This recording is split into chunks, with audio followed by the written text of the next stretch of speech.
লাকাল হামদ ইয়া আল্লাহ।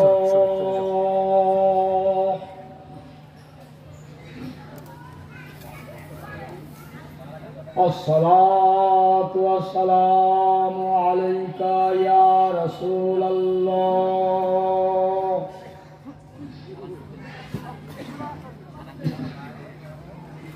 ইয়া নূর ইয়া নূরা নূর ইয়া নূরা কাবলে কুল্লি নূর ইয়া নূরা বাদে কুল্লি নূর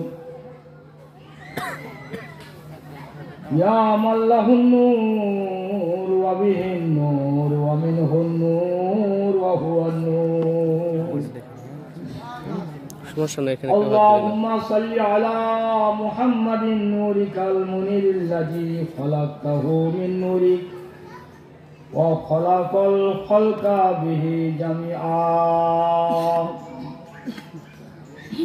ওয়া আলা আলিহি ওয়া সাহাবিহি ওয়া শাআতি আনওয়ারিহি ওয়া আকমারিহি ওয়া নুজুমিহি আজমাইন। آمين يا رب العالمين। أشهد أن لا إله إلا الله وحده لا شريك له المعبود وأشهد أن محمدا عبده ورسوله المحبوب। أما بعد فقد قال الله تعالى في الكلام المبين مخاطبا للمؤمنين يا أيها الذين آمنوا صلوا عليه وسلموا تسليما। اللهم صل على سيدنا مولانا محمد وعلى آل سيدنا مولانا محمد صلوا على محمد صلوا على محمد हर दम ज़बान से निकलो पाक नामे मोहम्मद। हर दम ज़बान से निकलो काफियाना मोहम्मद। सलातन व सलामुन अलैका या रसूल अल्लाह। قال رسول الله صلى الله عليه وسلم إن الله تعالى يبعث بهذه الأمة على رأس كل 100 سنة من يجدد لها دينها। ভাইরা, আজকেকার সভা সম্পর্কে একটু ইতিহাস বলি। এখানে ওই ছেলের নাম কি? রাশিদুল আছে এখানে? রাশিদুল বলে একটা ছেলে আমাকে হায়দ্রাবাদ থেকে ফোন করছে, এই গ্রামেই বাড়ি। কি বলে ফোন করছে যে হুজুর আমি একটু ঘুরে আসি। বাংলাদেশের আলাউদ্দিন জেহাদি এসেছিল, নিশ্চয় আপনি অবগত আছেন, শেখপাড়াতে। সেখানে বহু আলেম বসেছিল, সব আমাদের পরিচিত মুখ। আর মাশাআল্লাহ মুফতির তো অভাব নেই। তাদের সামনে পরিষ্কার ভাষায় বলে গেল হানাফি মাযহাবে মেয়েদের মাজার জিয়ারত করতে যাওয়া জায়েজ আছে, মাসলাকে আলা হযরতে জায়েজ নেই। এলাকার মানুষের কাছে একটা বার্তা পৌঁছে গেছে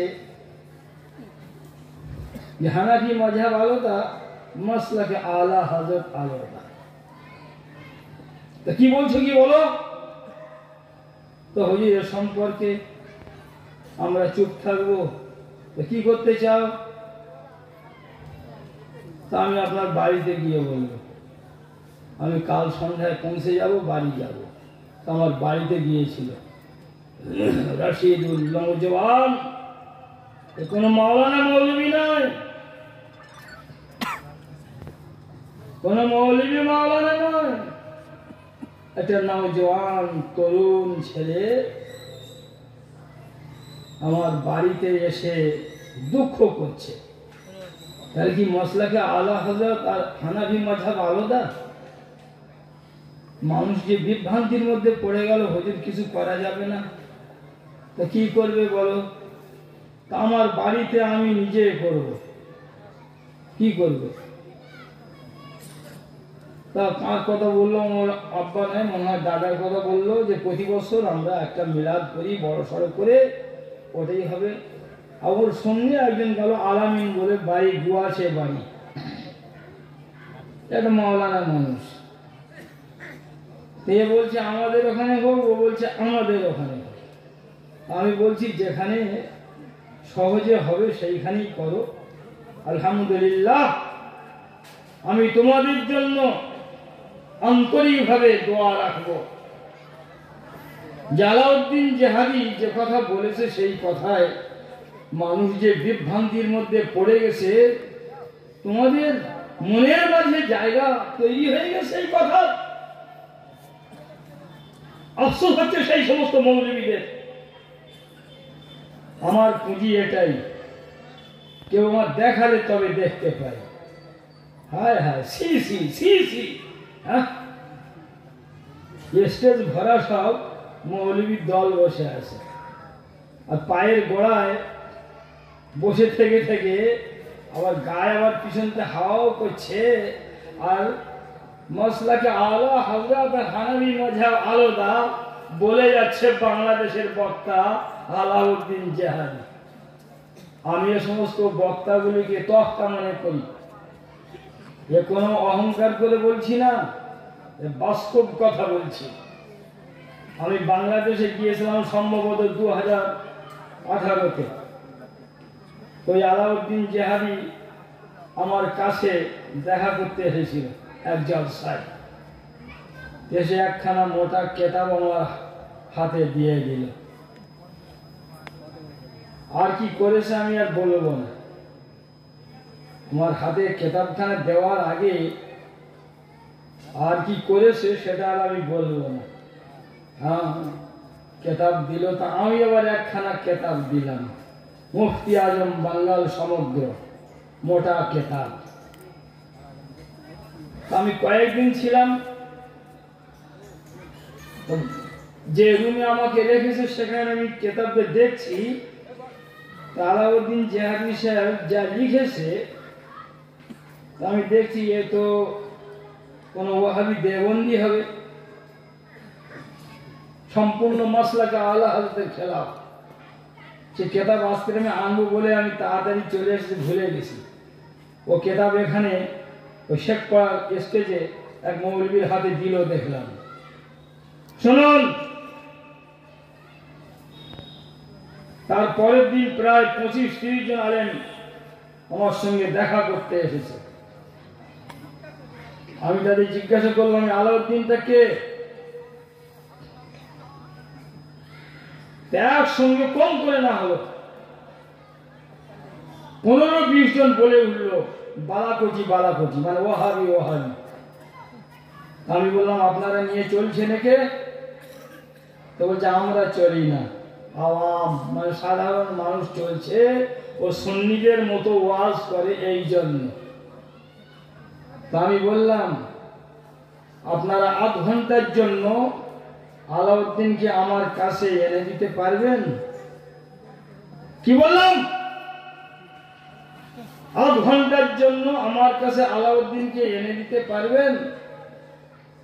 তারা এক বাক্যে বলে উঠলো, হুজুর সম্ভব হবে না, ও বহু জলসা করে বেড়ায়, ও কোথা থেকে কোথায় চলে গেছে। এই হলো তার ইতিহাস। দেখি পত্রিকা দাও। শেখপাড়া জলসার পরে, চশমা দাও, শেখপাড়া জলসার পরে আমার কাছে যে প্রশ্ন গেছে, সেই প্রশ্ন পেয়ে আমি কি জবাব লিখেছি শুনিয়ে দিই। আমার কাছে প্রশ্ন যাচ্ছে, মাওলানা সোহেল রানা রেজবি মাদ্রাসা জামিয়া নুরিয়া কাতলামারি রজতপাড়া মুর্শিদাবাদ। বাংলাদেশের আলাউদ্দিন জেহাদি সাহেব সম্পর্কে আপনার ধারণা কি? তিনি সুন্নি কিনা? আমাদের সুন্নি মৌলবীরা তাহাকে নিয়ে জলসা করিতেছে। ইদানিং তাহার একটি ফতোয়ায় তাহার প্রতি আমার সন্দেহ আসিয়া গিয়াছে। তিনি গরু ছাগলের রুজি খাওয়া জায়েজ বলিয়া দিয়াছেন। সম্ভবত আপনি ইহা জ্ঞাত রহিয়াছেন। জেহাদি সাহেব ফুরফুরা পন্থীদের হক বলিয়া থাকেন। আমি উত্তর দিচ্ছি, আল্লাহুল হাদিল আল হক। আলাউদ্দিন জেহাদি সম্পর্কে আমি কিছু জানিতাম না, লোক মুখে শুনিতাম জেহাদি সাহেব খুব ভালো বক্তা। 2018 সালে আমি বাংলাদেশে গিয়েছিলাম, সেখানে আমার সহিত সাক্ষাৎ হইয়াছিল। সে তাহার লিখিত একখানা কিতাব আমাকে দিয়াছিল, প্রিয় নবীজির সালাত। আমিও আমার লিখিত একখানা কিতাব তাহাকে দিয়াছিলাম, মুফতি আজম বাংলার সমগ্র প্রথম খণ্ড। আমি আমার রুমে গিয়া তাহার কিতাবে কিছু কিছু অংশের উপরে নজর বুলে গিয়া দেখিলাম যে জেহাদি সাহেব আদৌ সুন্নি নয়, কোন ওয়াহাবি দেওবন্দি। পরদিন আমার সঙ্গে সাক্ষাতের জন্য প্রায় 25-30 জন আলেম আসিয়াছিলেন। আমি সবাইকে সম্বোধন করিয়া জিজ্ঞাসা করিলাম যে আলাউদ্দিন জেহাদি সাহেব কে? প্রায় সবাই একসঙ্গে বলিয়া উঠিলেন, বালাকোটি বালাকোটি, অর্থাৎ ওয়াহাবি ওয়াহাবি। আমি বলিলাম, আপনারা ইহাকে নিয়ে চলিতেছেন কেন? তাহাদের সবার পক্ষ থেকে জবাব আসিয়াছিল, আমরা তাহাকে নিয়ে চলি না, সাধারণ মানুষ তাহাকে নিয়ে চলে, কারণ সে সুন্নিদের মতো বক্তব্য রাখিয়া থাকে। আবার আমি সবাইকে সম্বোধন করিয়া বলিলাম যে আপনারা কোনো প্রকারে তাহাকে আমার সামনে আধ ঘন্টার জন্য আনিতে পারিবেন? সবার নিকট থেকে উত্তর আসিল, সম্ভব নয়। ইহা সে বহু জলসা করিয়া থাকে এবং কোথায় থেকে কোথায় চলিয়া যাইয়া থাকে।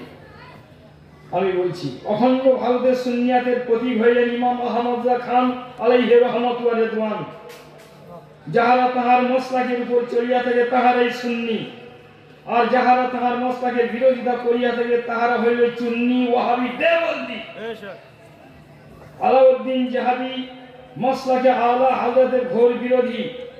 যেমন জুমার দিন খুতবার আজান মসজিদের বাহিরে দেওয়া আলা হযরতের মসলাক। অখণ্ড ভারতের সর্বত্র সুন্নি ওলামায়ে কেরাম এই আজানটি মসজিদের বাইরে দিয়া থাকেন। কেবল তাই নয়, বরং ইহার সপক্ষে আলা হযরত থেকে আরম্ভ করিয়া বহু আলেম স্বতন্ত্র কিতাব লিখিয়াছেন। জেহাদি সাহেব এই মসলায় চরম বিরোধিতা করত দেওবন্দীদের দলিলাদির সাহায্য নিয়ে এমন ভাবে লিখিয়াছেন যে শত শত সুন্নি মানুষ ধোঁকায় পড়িয়া যাইবে। আলা হযরত থেকে আরম্ভ করিয়া সমস্ত সুন্নি ওলামায়ে কেরামগণের ফতোয়া যে গরু ও মহিষ ইত্যাদি পশুর হুজরি খাওয়া মাকরুহ তাহরিমি, এ বিষয়ে সুন্নিদের স্বতন্ত্র বই পুস্তক রহিয়াছে। অল্পদিন হইল জেহাদি সাহেব এই মসলার বিরোধিতা করত, হুজরি খাওয়া জায়েজ বলিয়া ফতোয়া দিয়াছে। ফুরফুরাপন্থী হইল ওয়াহাবি দেওবন্দীদের বৃহত্তম শাখা। তাহারা কেবল জলসায় ও মিলাদে ক্যাম্প করিয়া দিয়া সুন্নি সাজিয়া থাকে। আবার ফজরের নামাজের পরে ও জুমার পরে কিয়াম করাকে বিরোধিতা করিয়া থাকে। তাহারা মসলাকে আলা হযরতের ঘোর বিরোধী। অল্প কিছুদিন হইল মোবাইলে দেখিলাম যে ফুরফুরার এক সাহেবজাদা শাওবান সিদ্দিকী একজনের উপরে রাগ করিয়া বলিতেছে, যা বেরেলি হয়ে যা, নবীর বেটা কেনান হয়েছে তুই, তুমি ফুরফুরার পীরের ছেলে বেরেলি হবে তো কি হয়েছে?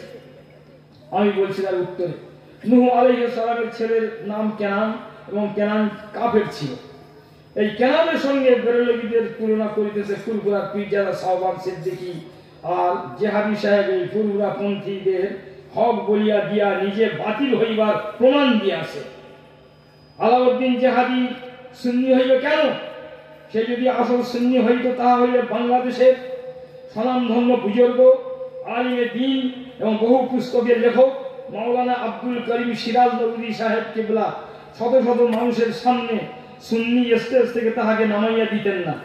কিন্তু বড় আফসোস ও দুঃখের বিষয় যে জেহাদিকে সুন্নি ওলামায়ে কেরাম চুন্নি বলিয়া স্টেজ থেকে নামাইয়া দিতে দ্বিধা করিতেছেন না, সেখানে মুর্শিদাবাদের একদল মৌলবী তাহাকে চেয়ারে বসাইয়া এবং নিজেরা পায়ের কাছে বসিয়া আবার কেহ পিছনে দাঁড়াইয়া গায়ে হাওয়া করিতেছে। আর জেহাদির জবান থেকে মসলাকে আলা হযরত বিরোধী বক্তব্য শুনিতেছে। নাউযুবিল্লাহ, লা হাওলা ওয়ালা কুওয়াতা ইল্লা বিল্লাহ। বিশেষ বিজ্ঞপ্তি, আমার নিকট একাধিক সূত্রে সংবাদ রহিয়াছে যে এলাকার মানুষের কাছে জিহাদির বক্তব্যে বার্তা পৌঁছিয়া গিয়াছে মসলাকে আলা হযরত ও হানাফি মাযহাব এক নয়, অথচ হানাফি মাযহাবের বাস্তব রূপ হইল মসলাকে আলা হযরত। ক জানিয়া রাখিবেন, যে সমস্ত মৌলবীরা জিহাদির স্টেজে বসিয়া তাহার বক্তব্য নীরবে শুনিয়াছে তাহারা প্রত্যেকেই হইলেন সুন্নিদের কলঙ্ক। এখানে আর আসছে ভয় লাগছে না? তো চুপবে না, কোনো ভুল হচ্ছে নাকি?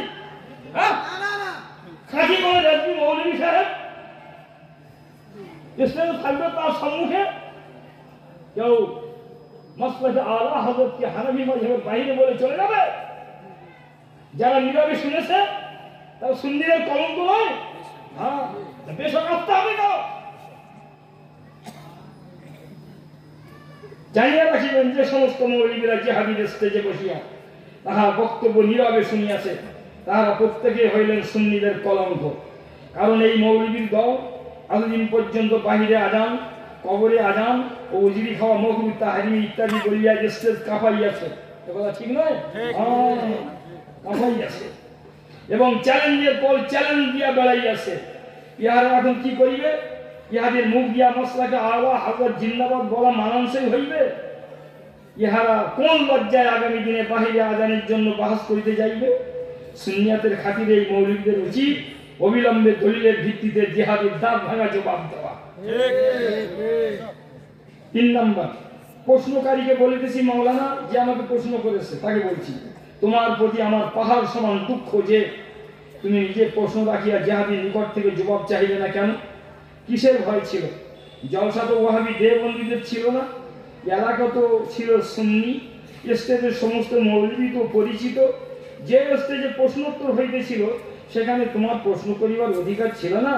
আরে পাগল, শোনো, মসলাকে আলা হযরতের সামনে মৌলবী আলাউদ্দিন জিহাদি তো ধুলকা ফুল। সুবহানাল্লাহ। মসলাকে আলা হযরতকে একটি পাহাড় মনে করিবে না, বরং হিমালয় মনে করিবে। নারে তাকবীর, নারে রিসালাত। মসলাকে আলা হযরত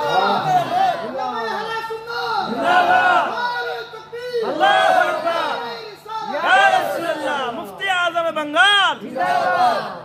অখণ্ড ভারতের ওয়াহাবি দেওবন্দি সম্প্রদায় 100 বছর থেকে মসলাকে আলা হযরতকে তাই করিয়া আসিতেছে, কিন্তু এলেম পাহাড়ের এক টুকরা পাথর সরাইতে সক্ষম হয় নাই। আল্লাহু তাআলা আলাম। ধৈর্য ধরুন। আজকে আরেকটা প্রশ্ন আমার কাছে এসেছে, সে প্রশ্নকারী মাওলানা সোহরাব হোসেন এখানে বসে আছে। ওরই প্রশ্নের জবাবটা শুনিয়ে দিয়ে আমি আমার বক্তব্য শুরু করছি, একটু বিলম্ব করুন। মাওলানা সোহরাব হোসেন, খোসালপুর, হরিহরপাড়া, মুর্শিদাবাদ। হুজুর, কয়েকদিন আগে আপনাদের এলাকায় শেখপাড়ায় বাংলাদেশের বক্তা আলাউদ্দিন জিহাদি সাহেব আসিয়াছিল এবং সেখানে পরিষ্কার ভাষায় বলিয়া গিয়াছে যে হানাফি মাযহাব অনুযায়ী মহিলারা কবর জিয়ারত করিতে পারিবে, মসলাকে আলা হযরত অনুযায়ী পারিবে না। জিহাদি সাহেব লখনউ থেকে লাইভ ভিডিও করিয়াছে। এই ভিডিওতে নিজের কথার সপক্ষে দলিল দিয়াছে। কেবল তাই নয়, ইহার পরেও জিহাদি সাহেব একজনের পোস্টের কমেন্ট করত বলিয়াছে, আপনারা কেবল মসলাকে আলা হযরতের ঠিক রাখিবার জন্য হানাফি মাযহাবের সমস্ত ইমামকে ভুল প্রমাণ করিতে চাইতেছেন। আমাদের মুর্শিদাবাদের একজন মৌলবী জিহাদির বক্তব্যকে সমর্থন করিয়া জাহিরের মতো বকিতে আরম্ভ করিয়াছে যে ইমাম মুহাম্মদ, ইমাম আবু ইউসুফ, ইমাম আবু হানিফার সহিত মতবিরোধ করিতেন। যাই হোক, নেট জগতে থাকিয়া জেহাদির বক্তব্যে বহু মানুষ বিভ্রান্তির মধ্যে পড়িয়া গিয়াছে। সুতরাং এই বিষয়ের উপরে আপনার একটি লেখা প্রকাশ হওয়া জরুরি মনে করিতেছি। আমি তার জবাব লিখছি। আল্লাহুল মুওয়াফফিক ওয়াল মুঈন। স্নেহের মাওলানা, দুঃখ আফসোস রাখিবার জায়গা পাওয়া যাইতেছে না। তোমার মতো অনেকেই আমার সঙ্গে যোগাযোগ করিয়াছে। শোনো, নেট জগৎটি গোমরাহির সবচাইতে বড় মাধ্যম হইয়া গিয়াছে। কারণ এই জগতে একরকম সবাই স্বাধীন, আর এই স্বাধীনতাই হইল গোমরাহির কারণ। ছোট করিয়া বুঝিয়া নাও, যদি সংবিধান সবার কাছে থাকে তাহা হইলে অবস্থা কি হইবে? সুপ্রিম কোর্টের প্রধান বিচারপতি রায় ঘোষণা করিবেন এবং একজন অশিক্ষিত টোটো চালক বিচারপতির রায়কে বিরোধিতা করতে চ্যালেঞ্জ করিবে যে সংবিধানের কোন ধারার ভিত্তিতে এই রায় হইল। এইবার চিন্তা করিয়া বলো, ইহা কি আনন্দের কথা না দুঃখের বিষয়? অথচ টোটোওয়ালার সমর্থনে বহু শত শত মানুষ থাকিবে। হায়, এই অবস্থা ইসলামের উপরে আসিয়া গিয়াছে। ইমাম আবু হানিফার কথা বলতেছি না? আরে আবু হানিফা তো আবু হানিফা। আবু হানিফার 1200 বছর পরে, 1300 বছর পরে ইমাম আহমদ খান ফাজলে বেরলভী আলাইহি রাহমাত ওয়া রিদওয়ানের কথা বলছি। আলা হযরতের কথা বলিতেছি, যাহার জন্মের 500 বছর পূর্ব পর্যন্ত তাহার ন্যায় একজন প্রতিভা সম্পন্ন আলেম দুনিয়াতে পয়দা হয় নাই, এবং বর্তমান বিশ্বে তাহার মতো প্রতিভা সম্পন্ন কোন আলেম নাই। অথচ আজ তাহার রায় ও মাসলাকের মোকাবেলায় যাহারা দাঁড়াইয়া যাইতেছে, তাহাদের পজিশন টোটোওয়ালার ন্যায় নয়। হানাফি মাযহাবের বাস্তব রূপ হইল মাসলাকে আলা হযরত। হানাফি মাযহাবের বাস্তব রূপ হলো মাসলাকে আলা হযরত। এই বোধটুকু যাহার মধ্যে নাই, সে হইল একজন জাহেল ও জালেম। অখণ্ড ভারতে ওয়াহাবিয়তের বীজ বপনকারী হইলেন সৈয়দ আহমদ রায় বেরলভী। আলাউদ্দিন জিহাদি হইল সৈয়দ আহমদ রায় বেরলভীর মতাদর্শের মানুষ। এই জন্য মাসলাকে আলা হযরতের সঠিক স্বরূপ তাহার সামনে আসে নাই, ধরা পড়ে নাই। আলাউদ্দিন জিহাদি, আমার কথায় বিরক্ত না হইয়া শান্ত মেজাজে শোনো। মাজারের দোকানদারদের তরফদারি না করিয়া ইমানদারি মেজাজে আলা হযরতের কিতাবগুলি পড়াশোনা শুরু করে দাও। বিশেষ করিয়া মহিলাদের মাজার জিয়ারত সম্পর্কে তাহার কিতাব জুমালুন নূর ফি নাহিয়ান জিয়ারতিল কুবুরখানা ভালো করে পড়ো। আমার পূর্ণ বিশ্বাস যে তোমার ইমানে রিনিউ হইয়া যাইবে। তোমাকে আমি আরো পরামর্শ প্রদান করিতেছি, যখনই ভারতে আসিবে হাতে সময় বেশি নিয়ে আসিবে। আর আমি আমার কথা বলিতেছি না কারণ তোমার কষ্ট হইবে, বরং বেরেলি শরীফ কিংবা আল জামিয়াতুল আশরাফিয়াতে গিয়া মাসলাকে আলা হযরতের সংজ্ঞা জানিতে চাইবে। সেদিন দেখিবে মাসলাকে আলা হযরত তোমার সামনে হানাফি মাযহাব হইয়া দাঁড়াইয়া যাইবে। আমি আশা করিতেছি আমার কোন ভাই আমার লেখাটি জিহাদির নিকটে পৌঁছাইয়া দিবে, তাই সরাসরি তাহাকে সম্বোধন করিয়া লিখিলাম। এইবার শুনুন, যাহারা প্রকৃত পক্ষে মাসলাকে আলা হযরতের মানুষ, তারা খবরদার বিভ্রান্ত হইবেন না। হানাফি মাযহাবের অপর নাম হইল মাসলাকে আলা হযরত। সুতরাং মহিলাদের মাজার জিয়ারতে যাওয়া সম্পর্কে আলা হযরত যে ফতোয়া দিয়েছেন, তাহা তাহার নিজস্ব ফতোয়া নয়, বরং হানাফি মাযহাবের ফতোয়া। আর আমার বেশি কথা বলিবার অবসর কথায় কেবল হানাফি মাযহাবের শেষ কথাটুকু শুনাইয়া দিয়া সমাপ্ত করিয়া দিব। কিতাবুল ফিকহ আলাল মাযাহিবিল আরবা'a, এই কিতাবখানা খুব কম আলেমের কাছে আছে। তার মানে কি, 4 মাযহাব হানাফি, শাফি, মালিকি, হাম্বলি বলছে না, 4 মাযহাবের ইমামগণ কোন মসলায় তাদের কি মত, 4 জনের মত এক জায়গায় করা আছে। সেই কিতাবের মধ্যে কি লেখা আছে খালি দেখো। কামা হুয়াল গালিব আলা নিসাই হাজাত জামান ফাখরুজুহুন্না লিজিয়ারাতি হারামুন বিইত্তিফাকিল হানাফিয়্যা। হানাফি মাযহাবের সমস্ত ইমামদের সর্বসম্মতিক্রমে মহিলাদের মাজার জিয়ারত করতে যাওয়া হারাম। আল্লাহু আকবার। ইয়া রাসূলুল্লাহ কালা হযরত আলা সুন্নাহ। জিন্দাবাদ। জিন্দাবাদ। নারে তাকবীর। ছি। আলাউদ্দিন জেহাদি চেয়ারে বসে থাকবে, একজনের একটা চেয়ারে বসার যোগ্যতা ছিল না। এই সব মৌলবীরা নিজেদের মুক্তি বলে, লা হাওলা ওয়ালা কুওয়াতা ইল্লা বিল্লাহ। আলাউদ্দিন জেহাদি কত বয়সে, আলাউদ্দিন জেহাদি কত বড় আলেম। আমি তো তার দেশে বসে 30 জন আলেমের সম্মুখে বলে এলাম, আর সে আমি লিখেও দিছি যে 8 ঘন্টার জন্য আলাউদ্দিন জেহাদিকে আমার সামনে হাজির করে দেন। আচ্ছা, আমার বাড়িতে এসে আমার স্টেজে বসে আমার পাখার হাওয়া খেয়ে আমার মাসলাকের ইমামের ফতোয়াকে আজকে হানাফি মাযহাব থেকে আউট করে দিয়ে যাবে। এই সমস্ত মৌলবীদের চিনে নেন, এরা প্রকৃতপক্ষে মসজিদে আলা হযরতের মানুষেরা নয়। আলা হযরতের নাম না নিলে চলবে না, সেই জন্য আলা হযরতের নাম নেই। আলহামদুলিল্লাহ, আলা হযরতের গোলামি পশ্চিমবাংলায় সর্বপ্রথম আমি শুরু করেছি। এখন এই ময়দানে বেদাও পশ্চিমবাংলায় কোন আলেমকে আমার দেখাও, তার লেখা আলা হযরতের উপরে আমি সর্বপ্রথম তার জীবনীর উপরে যেও সব পেজের কিতাব লিখেছি, ইমাম আহমদ শাহ খান দেলভি রহমাতুল্লাহ আলাইহি তার জীবনীর উপরে 1900 সম্ভবত 95 ধরো 23/10/1994 সালে উপর। তারপরে আলা হযরতের উপর আমি কিতাব লিখেছি, এশিয়া মহাদেশের ইমাম, 88 পেজের কিতাব। তারপরে আলা হযরতের আশরাফ আলী থানভীকে আমি কম্পেয়ার করে দেখিয়ে দিয়েছি। দেওবন্দি জগতের সব জায়গায় বড় আলেম আশরাফ আলী থানভী। আলহামদুলিল্লাহ, আমার আলা হযরত ফাজলে বেলভি আলাইহি রহমত করে দোয়া, অখণ্ড ভারত নয়, এশিয়া মহাদেশের সর্বোপরি সুন্নিয়াতের একমাত্র প্রতীক আলা হযরত। তার শেষ জীবনে তিনি এই কথা বলতেন, তোমরা যদি আমার সিনাকে ফেলে দিয়ে আমার দিল হৃৎপিণ্ডকে যদি তোমরা বের করে নিয়ে যদি তোমরা ছুরি দিয়ে 2 ভাগ করে দাও, তো খোদার কসম করে বলছি, একাংশের উপরে লেখা থাকবে লা ইলাহা ইল্লাল্লাহ, অপর অংশের উপরে লেখা থাকবে মুহাম্মাদুর রাসূলুল্লাহ।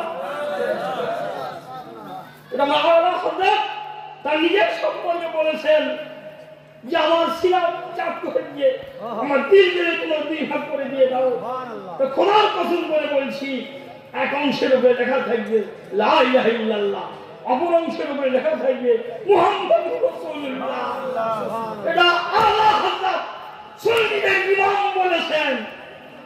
আর ওয়াহাবি দেওবন্দি জগতের হাকিমুল উম্মাহ আশরাফ আলী থানভী বলছেন, শেষ জীবনে তিনি বলতেছেন, সংসারী জীবনে তিনি এমন এক পর্যায়ে করে গিয়েছিলেন, অনেকবার আত্মহত্যা করার প্রয়োজনীয়তা তার মনের মধ্যে এসেছিল। তিনি নিজে বলছেন, আমার অনেকবার আত্মহত্যা করার প্রয়োজন আমার মনে এসেছিল।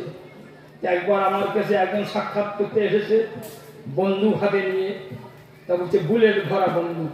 তা আমি বারবার মনে করছিলাম ওকে বলে দিয়ে দিই, তুমি আমাকে ফায়ার করে দিয়ে এই অপবিত্র দেহ থেকে দুনিয়াকে তুমি পাক করে দাও।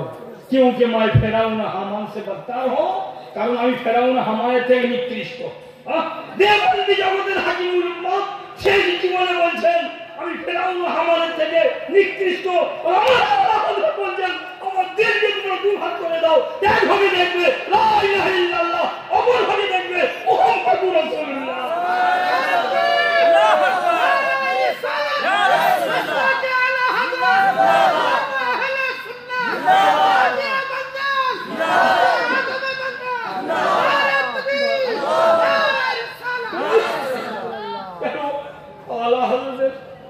শৈশব থেকে নিয়ে জীবনের শেষ দিন পর্যন্ত দুনিয়ার মানুষকে ইশকে মুস্তাফা শিখিয়ে গেছেন,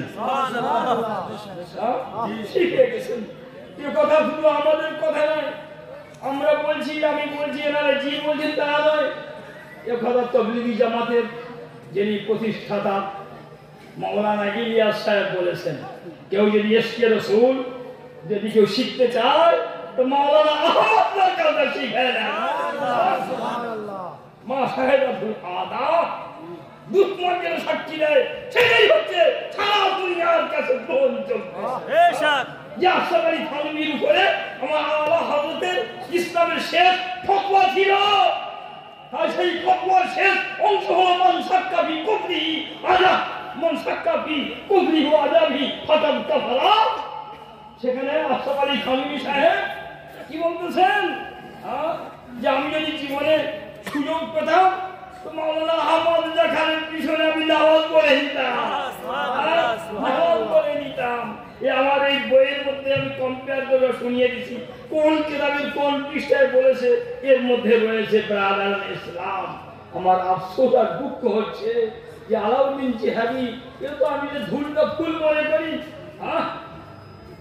ওই লোকবাড়ি ছেলে আজ আমাদের স্টেজে এসে বসে মসলাকে আলা হযরতকে আলাদা করে দিচ্ছে আর হানাফি মাযহাবকে আলাদা করে দিয়ে দিচ্ছে। আরে হানাফি মাযহাব কাকে বলে আলাউদ্দিন জিহাদি কি করে জানবে? ও তো সৈয়দ আহমদ আইবলির ফতোয়া। সৈয়দ আহমদ আইবলির সম্পর্কে আমার এই পুস্তক পড়ুন, সেই মহানায়ককে সৈয়দ আহমদ আইবলি অখণ্ড ভারতের ব্রিটিশ পিরিয়ডে সর্বপ্রথম ওয়াহাবিয়াতের বীজ বপন করেছে। আমার কথা নয়, আপনি মাধ্যমিক থেকে নিয়ে ডিগ্রি কোর্স পর্যন্ত ভারতের যত ইতিহাস আছে আপনি পড়ুন, ক্লাসিক্যাল কিতাব পড়ুন, সেখানে সৈয়দ আহমদের কথা বলা হয়েছে যে ওয়াহাবিয়াতের বীজ বপনকারী। আর আমার এই কিতাবের মধ্যে কোন ইতিহাসের কত পৃষ্ঠায় বলা হয়েছে আমি সেখানে লিখে দিয়ে দিয়েছি। এই সৈয়দ আহমদকে যে শহীদ বলে সেটা গোমরাহ পথভ্রষ্ট। সৈয়দ আহমদ সম্পর্কে যদি জানতে চায় আমার লেখা এই দেখেন, এই কিতাবটা পড়তে হবে, তারা বুঝতে পারবে। আলাউদ্দিন জিহাদির কাছে এই কিতাব আমি পৌঁছে দিছি। যদি লজ্জা থাকতো সবে তো তওবা করেছে, শুনেছেন? আমি তো জানি না, এই সবে আমি শুনলাম, আমার ছেলেরা দেখাচ্ছে আমাকে। আলাউদ্দিন জিহাদি নিজের পীরের দরবার থেকে বাংলাদেশে ৮৮ দরবারে থাকতো, ওই পীরেদের গোলামি করতো। আলাউদ্দিন জিহাদি পরিষ্কার বলে দিল আজ থেকে আমি ওদের সঙ্গে থেকে সম্পর্ক ছিন্ন করলাম, আমি আর কোনদিন থাকবো না, এখানে শিরকে বিদআত হচ্ছে ইত্যাদি ইত্যাদি বলে সেখান থেকে সবে সরে এসেছে। কিন্তু সরে আসলে কি হবে? সরে এসে তোমার ঠাই কথা এখন ওই পয়েন্টে থাকলে হবে না, 0 পয়েন্টে থাকলে হবে না। আবু হানিফা রাহমাতুল্লাহ আলাইহি যদি মাযহাব জানতে চাও তো মুস্তাকা আলা হযরতকে ভালো করে চেনো। অখণ্ড ভারতের বুকে একমাত্র মুস্তাকা আলা হযরত ছাড়া যারা আছে সব সৈয়দ আহমদ রায়বরেলভীর ফসল। আহলে হাদিসটা হচ্ছে কার ফসল? সৈয়দ আহমদ রায়বরেলভীর ফসল। জামাত ইসলাম হচ্ছে রায়বরেলভীর ফসল। দেওবন্দীরা হচ্ছে রায়বরেলভীর ফসল। তবলিগি জামাত রায়বরেলভীর ফসল। জমিয়ত উলামায়ে হিন্দ রায়বরেলভীর ফসল। অতএব এই সমস্ত ফসল যা আছে এরাই তো সব মিলাদের কিয়ামের পৌঁছে হাতের হাত সমস্ত জায়গাতে বিরোধীরা কথা বলেছে। তা আল্লাহ হবে যাবে, আলাউদ্দিন জিহাদি যাবে কোথাও? রাস্তায় একটা খোলা আছে, মাসলাকে আলা হযরত মেনে নাও, তাহলে তুমি হানাফি মাযহাব পাবে। অন্যথায় তোমার গুমরাহির গভীরে যেমন ছিলে তেমন তোমার ডুবে থাকতে হবে। ভাইরা, এই যে কথাগুলো আমি বলছি না, এগুলো কেবল এখানে আপনাদেরকে বলছি না, যে আমার বই যদি পড়েন না আপনারা তাজ্জব হয়ে যাবেন। আলহামদুলিল্লাহ, এটা আপনাদের দোয়ায়।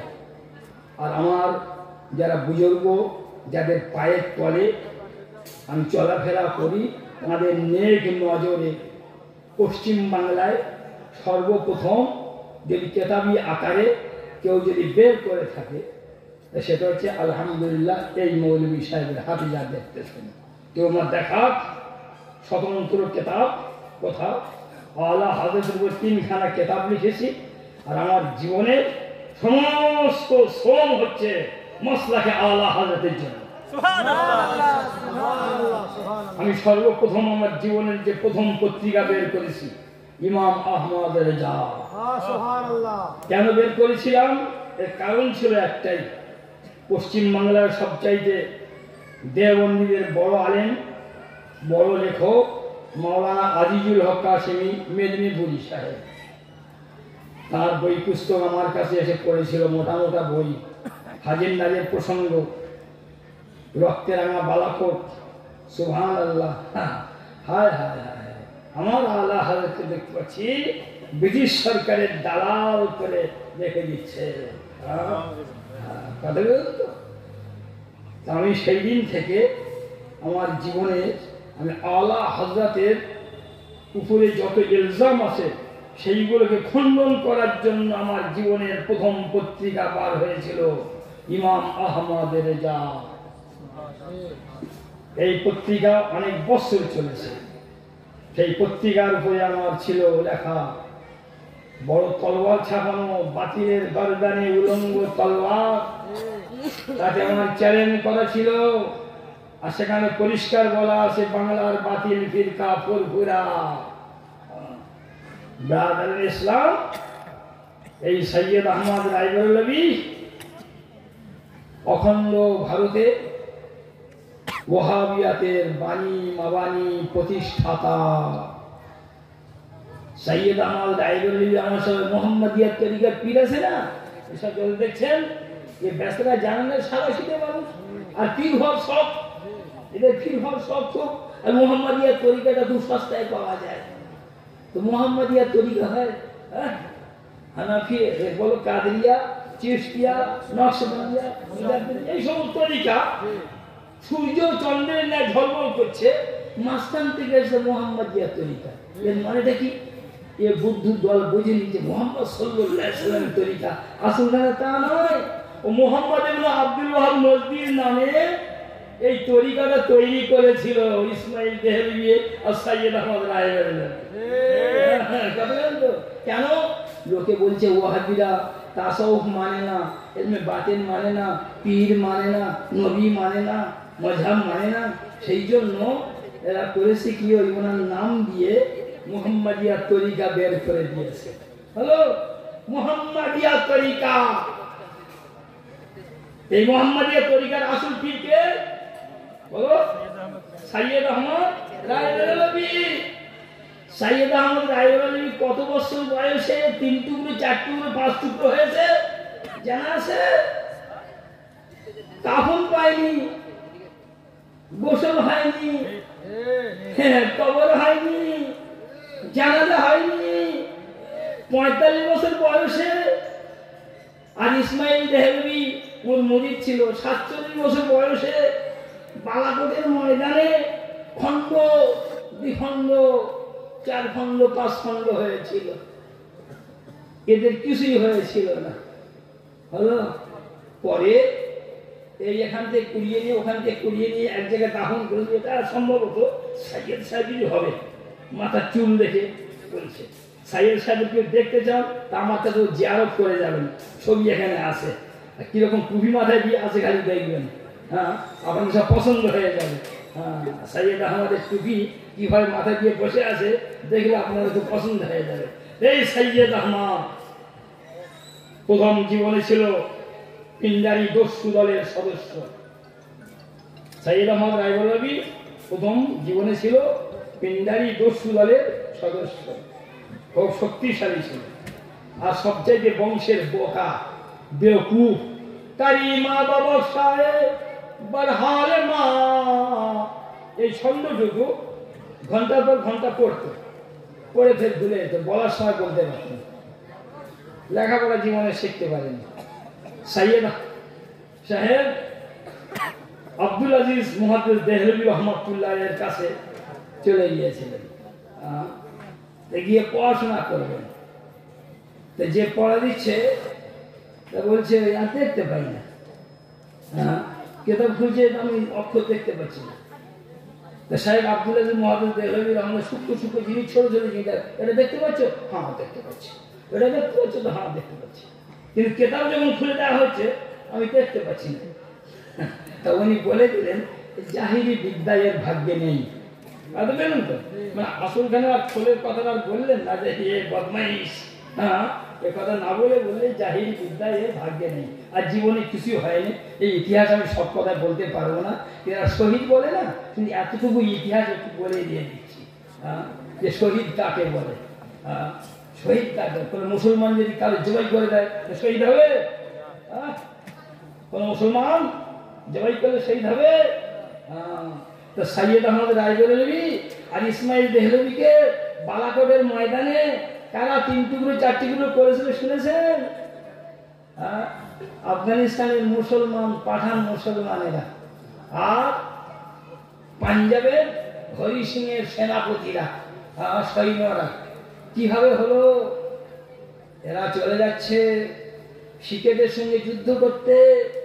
লোকে বলছে ব্যাপার তো উল্টো হয়ে গেল, ইংরেজদের তাড়াবের কথা, সে জায়গায় ইংরেজদের সঙ্গে কিছুই করছেন না, আর এখান থেকে সেই পাঞ্জাবে চলে যাচ্ছেন যুদ্ধ করতে।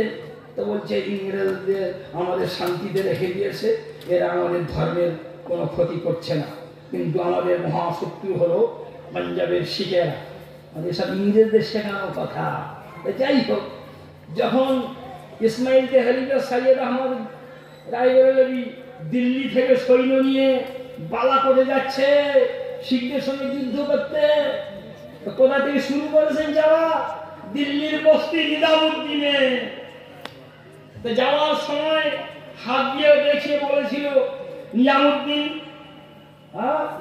আউলিয়া রহমতুল্লাহের মাজারকে দেখিয়ে বলেছিল আমরা বালাকোটের যুদ্ধ থেকে ফিরে আসলে প্রথম কাজ হবে এই ঠাকুর ঘরটা ভেঙে দেওয়া। বালাকোটের ময়দান থেকে আর ফিরে আসতে যায়নি, কিন্তু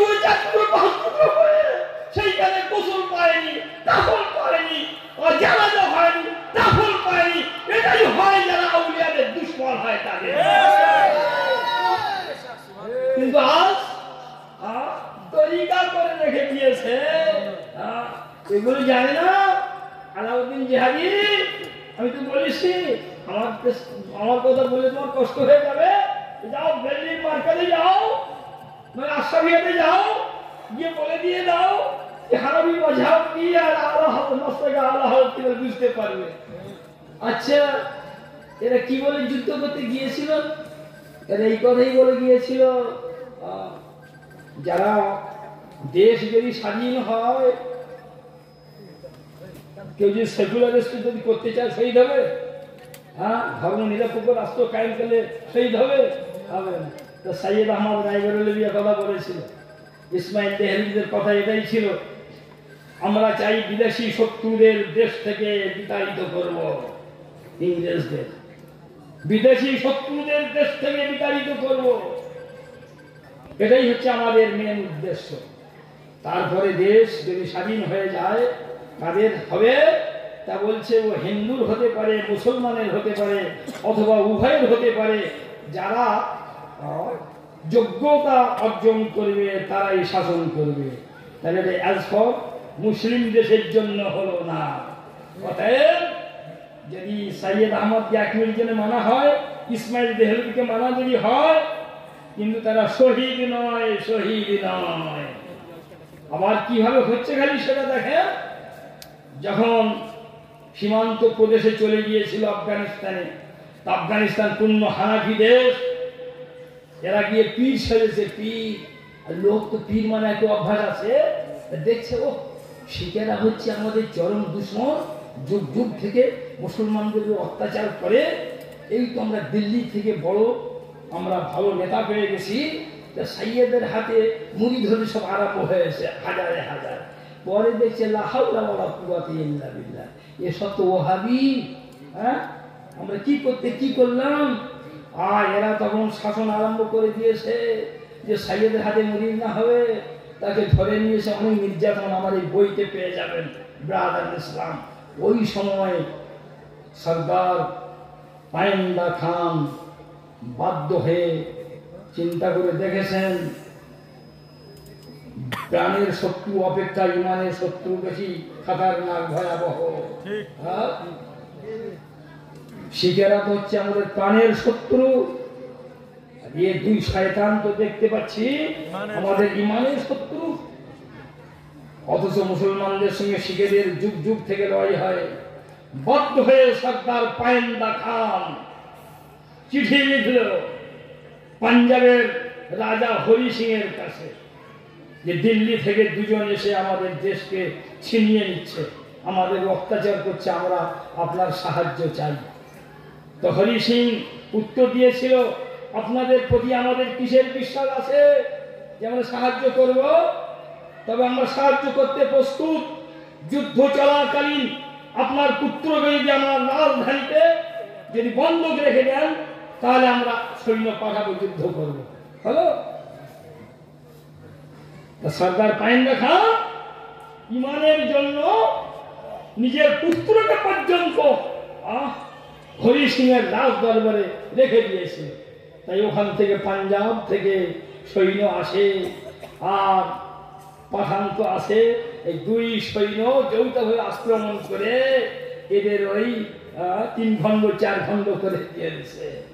এদের দাফন টাফন কিছু হয়নি। এখান থেকে পুড়িয়ে নিয়ে আগে দাফন করেছিল। পরে 6-8 জন শিখ দেখছে যে না, পরে মুসলমানরা পুজো আরম্ভ করে দিয়ে রাখা হবে না বলে রাতে ফের কবর খুঁড়ে ফেলে কান্নার নদীতে সব ফেলে দিয়েছিল। এই হচ্ছে এদের ইতিহাস। আলাউদ্দিন, তুমি তো আমাদের দরবার থেকে তো বিতাড়িত হয়েছো, এখনো পর্যন্ত সময় আছে। আমি জোর গলায় বলছি, তুমি ভাবনা চিন্তা করো। মসলাকে আলা হযরত আমার কাছ থেকে বুঝে নিলে তোমার কষ্ট হবে। তুমি যদি চাও তুমি আমার সঙ্গে যোগাযোগ করো, আমি তোমাকে নিয়ে দিল্লির মার্কেটে যাচ্ছি, আমি তোমাকে নিয়ে আসামিয়ায় যাচ্ছি, যাদের কাছে আমার কোনো দাম নেই। কেন? আলহামদুলিল্লাহ আমার হিন্দুস্তানের সরতাজ আলেম যত দিল্লির মার্কেট আসাফিয়া সব রয়েছে, আমরা তাদের গোলামি করে চলতেছি, গোলামদের গোলামি করে চলছি। আমার কাছে বুঝলে তোমার কষ্ট হবে, সেই জন্য আমার সঙ্গে তুমি হও, আমি তোমাকে নিয়ে যাব। সেখানে প্রশ্ন হবে এই যে মসলাকে আলা হযরত আর হানাফি মাযহাবের মধ্যে পার্থক্য কি আছে। দেখবে যে হানাফি মাযহাবের অপর নাম হলো মসলাকে আলা হযরত। কেন? দেওবন্দীরা বলে আমরা হানাফি, বলে না? তাবলীগী জামাত বলে আমরা হানাফি, জমিয়তুল উলামা হিন্দ বলে হানাফি। পার্থক্য কি করে হবে? পার্থক্য হবে এই সময় যারা মসলাকে আলা হযরত মানে হানাফি হবে, তারাই হবে প্রকৃত হানাফি।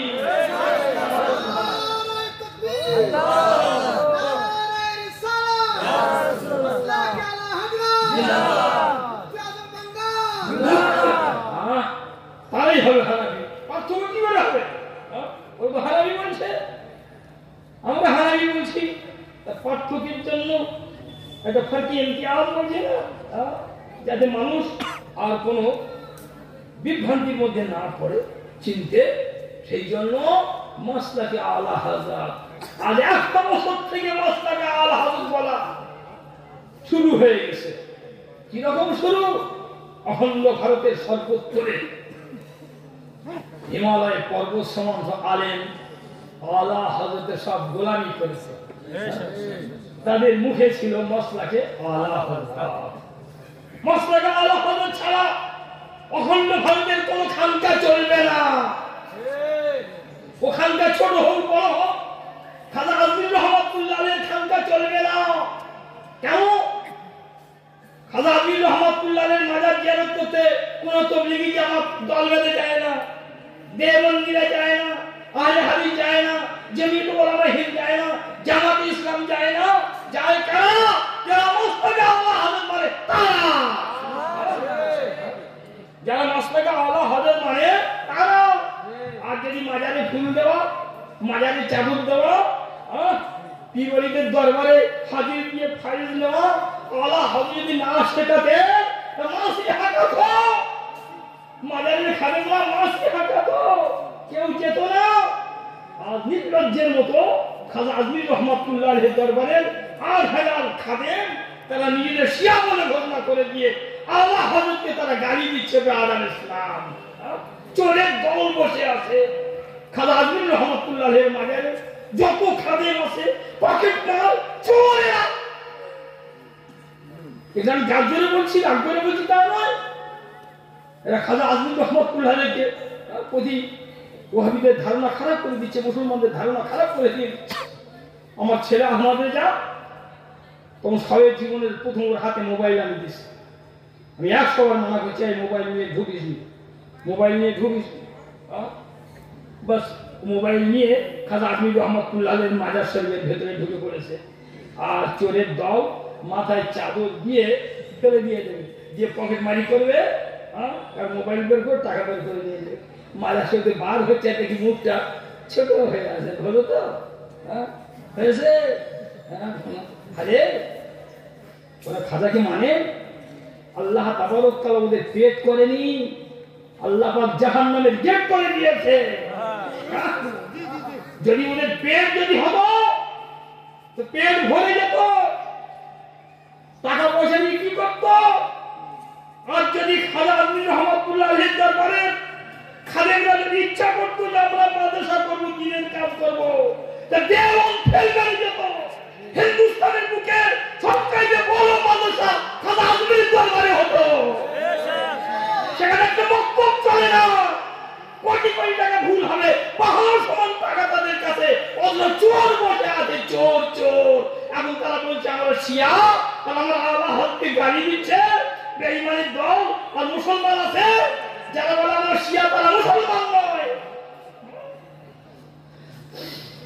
লন্ডন থেকে মা বেটি এসেছে, আমি কিন্তু কোন কথা বলতে গিয়ে অন্যদিকে যাচ্ছি, কিন্তু তবু কিন্তু না বললে নয়, এসে গেছে মা বেটি এসেছে লন্ডন থেকে। মেয়েটা লন্ডনে চাকরি করে, বাড়ি বাংলাদেশ। বেচারি ব্যাগটা যদি ঘরে দেখে যদি মাজার জিয়ারত করতে আসে তো হয়, ও ব্যাগ কাঁধে নিয়ে চলে এসেছে। আর এই খাদেমরা মাথার উপরে চাদর ফেলে দিয়ে বাস ১,৮৬,০০০ টাকা, ১,৮৬,০০০ টাকা বের করে নিয়েছে। কি বলবো, পাগল হয়ে যাচ্ছে। তো বুড়ি মা কাঁদতেছে আর জোয়ান বেটি থামাচ্ছে, মা খাজা বাবা আবার দিয়ে দিবে, এইভাবে সান্ত্বনা দিচ্ছে, এইভাবে সান্ত্বনা দিচ্ছে। কত বড় আফসোসের কথা। কি মন নিয়ে আজ তারা এসেছে খাজা আজমির রহমাতুল্লাহর দরবারে, কি মন নিয়ে আসছে সারা দুনিয়ার মানুষ খাজা আজমির রহমাতুল্লাহর দরবারে। আর তোমরা সেই দরবারে তার সামনে পকেট পানি করছো, মানুষের কাঁদাচ্ছ, খাজার থেকে তোমাদের লজ্জা আছে? তো আমি বলবো খাজা আজমির রহমাতুল্লাহ আলাইহির ফায়দা নেই। আগে মানুষ মাজারে যেত, বেদারিওয়ালা গিয়ে দাড়িওয়ালা হয়ে আসতো, মাজার থেকে গিয়েছে চলে এসে দাড়ি ছেড়ে দিত। বেনামাজি যেত তো মাজার জিয়ারত করে এসে নামাজি বলে যেত। হায় হায়, আজ মাজারের অবস্থাটা কি হচ্ছে। সেই জন্য বলছি খুব সাবধান।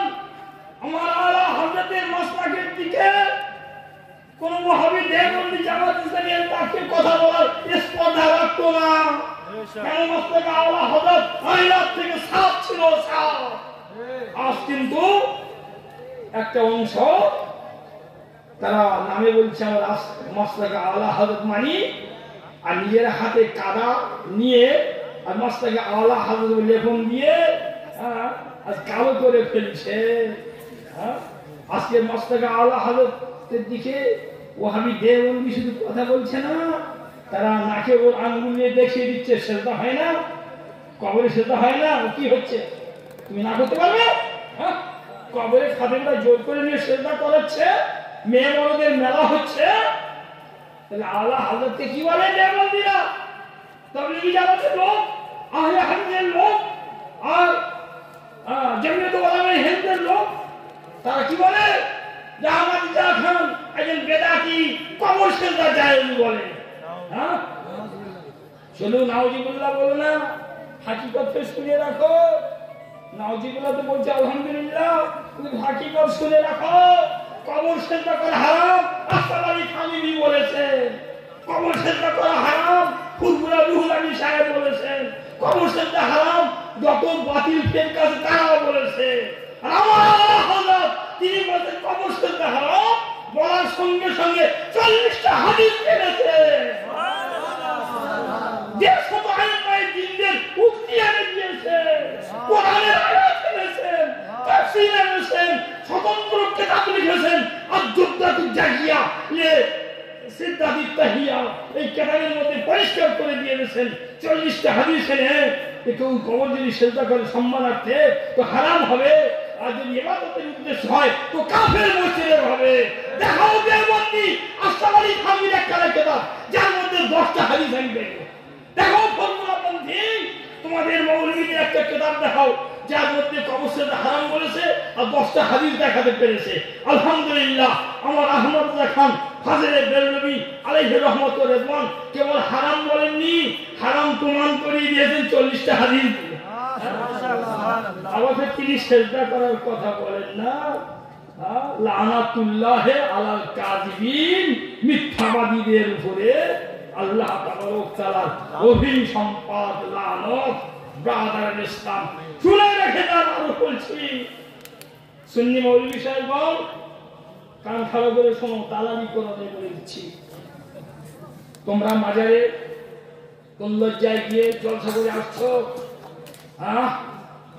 কোন লজ্জায় তোমরা মাজারে মাজারে যাচ্ছ জলসা করতে? পশ্চিম বাংলায় একমাত্র কাগজ কলম, যেটা দৈনিক কাগজ, এই কাগজের পরিচালকগণ সব আহলে হাদিস, যারা খবর এরা আদৌ কোনদিন এরা সমর্থন করে না। হানাফি মাযহাবের বেদাতি বলে, আর বেরলভী জামাতের দিকে লক্ষ্য করে লাহাউলা জানা তাই বলে। কিন্তু কলম কাগজ খুললে তাদের কি লেখা থাকছে? অমুক মাজারে অমুক মাজার উৎসব। কখনো লিখছে যে মাজার মেলা, উরুস মেলা, উরুস মেলা, উরুস উৎসব।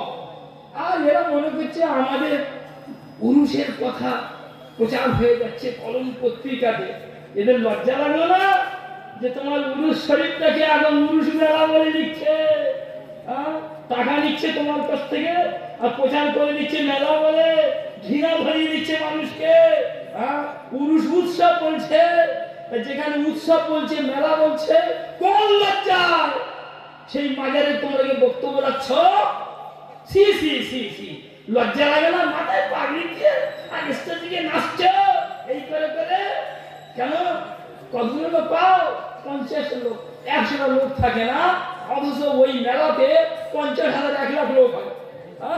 ওসব মাজার মেলা মাজার উরুসে গিয়ে দেখো 2 কিলোমিটার দূর থেকে তোমার ঠেলে ঠেলে যেতে হবে। আর যেখানে জলসা আছে সেখানে গিয়ে দেখো মাথায় পাগড়ি দিয়ে আর নাচছি। বাপরি বাপ, জীবনী বক্তা হয়েছে না, মাথায় পাগড়ি দিয়ে নাচছি। আর আলাইনা আউলিয়া আল্লাহ লা খাউফুন আলাইহিম ওয়া লা হুম ইয়াহজানুন এই আয়াত করে দিয়ে আর শুনিয়ে দিচ্ছে বাবা এর গুরুত্ব এই গুরুত্বই। তোমাদের লজ্জা লাগলো না? মাজার কমিটিকে ফোন করে বললে না আমরা আপনার জলসায় যাব না, বয়কট করলাম। কেন? তো কলম কাগজের কাছে কি বিজ্ঞাপন দিয়েছেন? বিজ্ঞাপনে আপনারা উরুস শরীফ না লিখে উরুস মেলা লিখলেন কেন? উরুস উৎসব লিখলেন কেন? তারা যদি বলছেন না ওটা আমরা লিখিনি, আমরা উরুস শরীফ লিখেছিলাম, কলম পত্রিকা করে দিয়েছে, তাহলে কেস করো, কলম পত্রিকা সম্পাদককে ধরো। এ কথাকে তুমি তো বললে না। আমার ক্ষেত্রে করছো কি? বেদাতের জায়গা হয়ে গেছে এখন। যত মাজার দেখো অধিকাংশ মাজারের অবস্থা কি হয়ে গেছে? দোকানদারি শুরু হয়ে গেছে। দোকানদারি। আমি এবারে দিনাজপুরে আসার সময় আলাউল হক পান্ডবী রহমতুল্লাহ মাজারে হায় হায় হায় শিবলিঙ্গ তৈরি করছে মাজারের বাইরে, কেন? যাতে অমুসলিমরা এসে এতে পূজা টুজা দেবে, শিবলিঙ্গ তৈরি। আমাদের ইয়েটা হচ্ছে কেন? এখন সব আসে অমুসলিমরা আসে, ও কি করছে? এইটা আরো হতে বলেছে। এই সমস্ত দোকানদারি তুমি শেখাতে এসেছ মেয়েদের। তুমি ওখানে মাজারে যাওয়ার জন্য বলতেছে মশলা আল্লাহ হতে যাওয়া চলবে না। আর রসুল পাক সাল্লাল্লাহু আলাইহি ওয়াসাল্লাম কি বলেছেন তোমার হুঁশ নেই? কি বলেছেন? লানাল্লাহু আলা জাওয়ারাতিল কুবুর, যে সমস্ত মহিলা মাজার দিয়ে তাদের আল্লাহ বলেন অভিশাপ, এটা মস্ত বড় হাদিস। আর হানাফি মাযহাবের সর্বসম্মত চলবে তাই আমি তো পড়ে দিলাম। আর ফিকহু আলাল মাযহাবিল আরবা'a, কার ঘরে কিতাব আছে বের করো, সেখানে আমি যে কোটেশন দিয়েছি কোটেশন মিথ্যা বলে গিয়ে প্রমাণ করো। আর তা যদি না হয় তো কোন লজ্জায় আমার আলা হযরত ওই হাদিসগুলো এনে দিয়েছেন। আমার আলা হযরত হানাফি মাযহাবের মাসলাগুলি এক জায়গায় করে দিয়ে দিয়েছেন। এরই নাম হচ্ছে মুস্তাক আলা হযরত।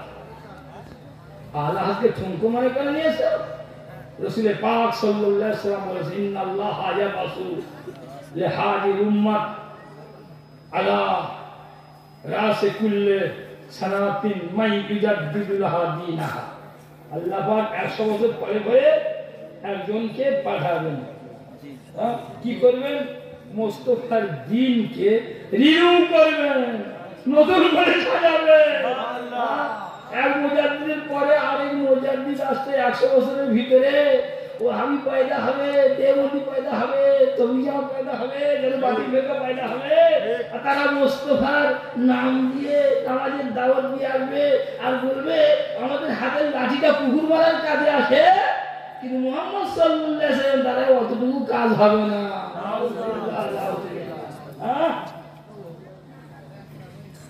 ফের এই দিনকে নতুন করে সাজানোর জন্য 100 বছর পরে পরে একজনকে আল্লাহ পাঠিয়ে দিয়ে দেন, যে বাতিলের সামনে সিনাকে শক্ত করে দিয়ে দাঁড়িয়ে যাবে। বিএসএফ কাকে বলে? বর্ডার সিকিউরিটি ফোর্স, তাই না? তো মুজাদ্দিদ হচ্ছে তাদের কমান্ডার। মুজাদ্দিদের কাজ নেই। 100 বছর পরে কদিন হবে? একজন বলছে না, ও মুর্শিদাবাদে পশ্চিমবাংলা কজন হয়েছে মুজাদ্দিদ? পশ্চিমবাংলা কজন হয়েছে জানা আছে? হয়নি? এ বলছে হয়নি। তা আমি তাহলে গুনে দিচ্ছি। হাওড়াতে 2টো, হুগলিতে 1টা, উত্তর 24 পরগনায় 1টা, মুর্শিদাবাদে 1টা, আর বীরভূমে 1টা। নাম বললে এ হয়ে বললে হ্যাঁ, আল্লাহ রাসূল বলছেন যে 100 বছর পরে পরে একজন আসবে, মুস্তাফার দ্বীনকে নতুন করে সাজাবে। আমার আলা হযরত কম বেশি 1000 খানা কিতাব লিখেছেন। কাদিয়ানি থেকে আরম্ভ করে, শিয়া থেকে আরম্ভ করে, ওয়াহাবি থেকে আরম্ভ করে, ওই জামানায় এমন কোন বাতিল ছিল না যার শিরচ্ছেদ না করেছেন। আলা হযরতের কলমকে কলম মনে করা হবে না, বাতিলের জন্য ছিল উলঙ্গ তলোয়ার। সমস্ত বাতিলকে দ্বিখণ্ড করে রেখে দিয়েছে ব্রাদার ইসলাম। সেই মুস্তাফা পাহারাদার ইমাম আহমদ যখন ফাজিল বেরলভী রাহমাতুল্লাহ আলাইহি আজকে বেদাত বলছে, এত বড় স্পর্ধা, তো কি বেদাত হচ্ছে না? হচ্ছে। বেদাত হচ্ছে না? হচ্ছে। কবরে সেজদা হচ্ছে না? হচ্ছে। আল্লাহ আল্লাহ কবরে ফুল দেওয়া, চাদর দেওয়া জায়েজ প্রমাণ করিয়েছেন, তাই না? ফতোয়া আলমগীর থেকে, স্বামী থেকে, ফতোয়া আলমগীর আলা হযরত লেখা। কার লেখা? বাদশাহ আওরঙ্গজেব আলাইহির রহমান রাজত্বকালে পৃথিবীর শীর্ষস্থানীয় ওলামায়ে কেরামগণকে এক জায়গায় করে সেই জামানায় 2.5 লক্ষ চাঁদির টাকা তাদের পিছনে খরচ করে আর সোনা দানা মণিমুক্তা তাদের উপহার দিয়ে ফতোয়া আলমগীর লেখানো হয়েছিল। সেই কিতাবের মধ্যে আছে ওয়াজুল উরুদে ওয়া রায়াহিনে আলাল কুবুরে হাসান, কবরতে ফুল দেওয়া উত্তম কাজ। আলা হযরত এটাকে বাস্তবায়িত করেছেন। এখন সুযোগ নিয়ে মাওলানা এখন দোকান খুলে দিয়েছে। তো দোকানটা একটা নয়, এখন 1.5 কিলোমিটার 2 কিলোমিটার শুধু চাদর আর ফুলেরই দোকান আর দোকান। লোক ওখান থেকে কিনে আনছে, নিয়ে এখানে চড়িয়ে দিচ্ছে। সকাল থেকে সন্ধ্যা পর্যন্ত 1000 চাদর বিক্রি হচ্ছে। তাদের দোকান তো খালি হয়ে যাবে না? না না। আর এদিকে চাদরের লোড হয়তো ছাদে থাকবে, দেখা যাচ্ছে না 1 ঘন্টা পরে দেখছে নিজের চাদরটা নেই, সে আবার কি দোকানে ঝুলতেছে। তো মুসলমান শুনে রেখে দেন, এই চাদর দেওয়া হারাম হবে। ফজল হচ্ছে খাজা আজমির রহমাতুল্লাহ দরবারে চাদর দিবে না, ফুল দিবে না। চাদরটাকে দেওয়া তো রয়েছে, ফুল তো দেওয়া তো রয়েছে। আর খাজা আজমির রহমাতুল্লাহের মেন গেটের বাইরে 200-500 জন এমন লোক পড়ে আছে, কারণ হাত নেই, কারণ পা নেই, কারণ চোখ নেই, তারা হাত পেতে রয়েছে। ওদের হাতে দিয়ে দাও, খাজা আজমির রহমাতুল্লাহ যেন ফাতিহা করে দাও। খাজা আজমির রহমাতুল্লাহের রুহানিয়াত কোরআনের মধ্যে খোঁজ হয়ে যাবে, খোঁজ হয়ে যাবে। খবরদার হারিয়ে টাকা দিবে না, শিয়া হয়ে গেছে, শিয়া হয়ে গেছে। আলহামদুলিল্লাহ আমি মিশরে দুবার গেছি, আর এই মাওলানা এখন বসে আছে, মিশর থেকে পড়ে এসেছে, ও ভালোভাবেই জানছে। আমি আমাদের পর্যন্ত রাস্তাঘাটে পড়ে আছে। হযরত সালেহ আলাইহিস সালামের রাস্তায় কোনো চাদর তো ফুল কিছুই নেই, ঘর নেই, বাড়ি, শুধু এতটুকু একটা বোর্ড দেওয়া আছে হযরত সালেহ আলাইহিস সালাম। হারুন আলাইহিস সালামের মাজার এতটুকু ঘরের মধ্যে আছে, চাদর নেই, কিছুই নেই, এমনি পড়েই আছে। বড় বড় আইন তিনদের সব পড়েই আছে। এগুলো হযরত আসমানী রহমাতুল্লাহ আলাইহি হিমালয় পর্বত সমান টানিয়ে একটা ঘরের ছাঁচিতে পড়ে আছে। আদার ইসলাম এইসব জায়গায়, সেখান থেকে সব নেই। আলহামদুলিল্লাহ এখন 1 মাস হয়নি আমি বাগদাদ থেকে ফিরে এলাম। সেখানে কোনো চাদর আর ফুলের কোনো দোকান নেই, একটাও চাদর ফুলের দোকান নেই। আচ্ছা, ওই মাজার ধরে যে চুমো খাবো আর জড়িয়ে ধরবো সে কারবার নেই। মাজার অনেক দূরে আসে, দূর থেকে সব রেলিং দেওয়া আছে, ওনার যে চাদরটা দিয়েছে সেই, আর ওখানে কিছুই নেই। আর এখানে কারবার খুলেছে, আর সেই কারবারে সহযোগিতা করছে এইসব মৌলবীগুলো, কি জীবনী বক্তা হয়েছে। এরা আবার দালালি করে কি করছে, কোন বুঝের মুখে দুধ থেকে এনে দিচ্ছে। কেন? আগামী বছর জলসাটা ওকেই লাগবে, পার্মানেন্ট বক্তা হবে। এই কাজগুলো আলেমরা করবে না, সাবধান হয়ে যাও। আর নকল মাজার দিনের পর দিন হচ্ছে। আমি গত বছর জলসায় গেছিলাম এই নদিয়ার একটা জায়গায়, যেমন আমি দোয়া করে শেষ করে গেছি, 4-5 জন লোক উঠে দাঁড়িয়েছে, হুজুর আমাদের গ্রামে দাতা বাবার মাজার হচ্ছে। দাতা বাবার মাজার কি? তা বলতে না, এরা বলছে যে আমরা অত দূর যেতে পারবো না, সেই জন্য এখানে দাতা বাবার মাজার করছে। হলো মাজার হয়ে গেছে কি আমরা খোঁজ নেই, এইসব মৌলবীরা যাবে দাওয়াত করলে, এরা মাথায় পাগড়ি দিয়ে আর কি যে নেচে নেচে যে ওয়াজ করে দিবে। আরে আলেমরা সেখানে কি হচ্ছে দেখি তো লাগাচ্ছে। প্রায় 60-65 জন শিখ আমার সামনে চলে এলো। আমি দেখছি খাজা আজমির রহমাতুল্লাহ মেন গেটে দাঁড়িয়ে 3 জন মেয়ে ছেলে গিয়েছে, তারা নাচবে। 3টে মেয়ে ছেলে আর সেই ঢোলার বাজনা, সেই নাচ আর সেই নাচ। প্রায় 1 ঘন্টা 1 ঘন্টা ধরে নাচ আর গান হলো। হয়ে যাওয়ার পরে তারা খাজা বাবার মাজারের ভিতরে ঢুকছে। খাদিমদের কাছে সব বরদাস্ত। কেন? জাহান্নামের গেট, এ তো ভরবে না, সেই জন্য ওগুলো সব পারমিশন, সব এলাও। ওখানে যাও, নামাজের কথা নেই। যত মাজারে যাও, মাজার কাদের? সুন্নিদের। মাজার যায় কারা? সুন্নিরা। মাজারের বক্তব্য রাখে কারা? সুন্নিরা। যেখানে সবরা নিজেরা, সেখানে শরীয়ত বিরোধী কাজ কেমন করে হতে পারে? যেখানে সুন্নিরা হচ্ছে কি বক্তা, সুন্নিরা হচ্ছে খাদেম, সুন্নিরা আপনার সেখানে যাচ্ছে, সব তো আমাদের লোক। সেখানে একটা কথা বলতে পারে না, খবরদার চুম্বন দেওয়া হারাম, চুম্বন সেজদা করা হারাম। চুম্বন দেওয়া যদিও জায়েজ আছে, কিন্তু তার অনেক নিয়ম আছে। আল্লাহ বলেছেন যে হানাফি আলেমদের মধ্যে দ্বিমত আছে। একদল বলেছেন যে চুম্বন দেওয়া জায়েজ, একদল বলেছেন না জায়েজ। আল্লাহ হযরত কত সাবধান। আল্লাহ হযরত বলতেছেন যখন একদল জায়েজ আর না জায়েজ বলছেন, তার না দেওয়াই উত্তম। তার নামে বদনাম। আলেমরা বলতে পারে না, কেন বলে না? দেখান হবে ওই মাজারে যাচ্ছ, 50,000 লোকের জামাত হচ্ছে না কেন? জামাত দেখিয়ে দিচ্ছে দুনিয়াকে। 1 লাখ লোকের জামাত যদি হয়, লোক এমনি মেনে নিয়ে নেবে। চাইবার হোক, কত সুন্দর হচ্ছে, দেখো তো মানুষ তো নামাজ তো করছে, একটা প্রভাব পড়ছে। ওই এদের জামাত হয় না কেন? অথচ সেখানে 2-4 লাখ লোক জামাত। ও সব কারবার নেই। আপনাকে মসজিদে নামাজ পড়ো পড়ো না পড়ো না পড়ো, একবার দরুদ শরীফ পড়েন, আল্লাহুম্মা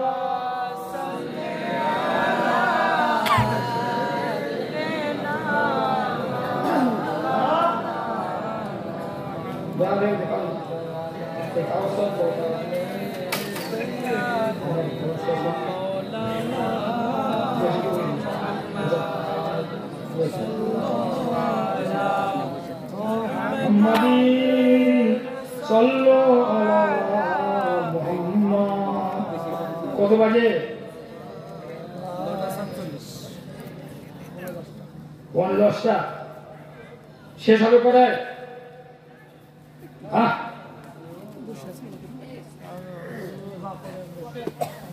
চুপ করে শোনো, চুপ করে শোনো, বেশি বকো না। আমি ছেড়ে দেবো আমার ইচ্ছায়, আমি বেশিক্ষণ বলতে পারবো না। দেখো তো কি দিচ্ছে এদিকে, কি আছে? আসসালামু আলাইকুম। বিশ্বনবী হযরত মুহাম্মদ সাল্লাল্লাহু আলাইহি ওয়াসাল্লাম বলে গিয়েছেন, একদা এক সময় অশিক্ষিত বা অসামাজিক লোকেরা সমাজের শাসক হবে। বর্তমানে এমনটাই ঘটছে। বিশেষ করে মসজিদ, ঈদগাহ, গোরস্থান পবিত্র স্থানগুলিকে তারা দখল করার ক্ষমতা বা শাসন চালানোর চেষ্টা করছে। এমন অবস্থায় কী করণীয়? মসজিদের দায়িত্ব কমিটি বাবু এ সম্পর্কে আমার পত্রিকার সামনে যেটা 12 জানুয়ারি তাই বলে। আজকের হচ্ছে মশলাকে আলাল কাকে বলে এটা সম্পর্কে আমি আলোচনা করে দিয়ে শোনেন।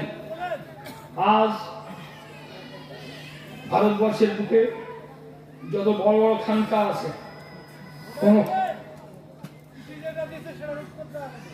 কেন আগে দেবো আপনার কথা মতো? আচ্ছা, না প্রতিদিন না পাবে, পত্রিকা পাবে না কেন? পরে হবে। আমি যেটা এখানকার মশলাকে আলাল খান সেইটা হবে। তারপরে ইমাম সংগঠন করছেন, আমি রাগ করি বলি, আপনি বলুন করছেন। ইমাম সংগঠন সর্বনাশ করবে আপনাদের। কেন কেন আমাকে বলুন, এবার আমি বলে দিচ্ছি। ইমাম সংগঠনে খবরদার কেউ যোগ দেবেন। মমতা সরকারের কাছ থেকে যেদিনেরা 8,000 10,000 টাকা বেতন করে নিতে পারবে, সেদিন আপনার আর কোনো ক্ষমতা থাকবে না।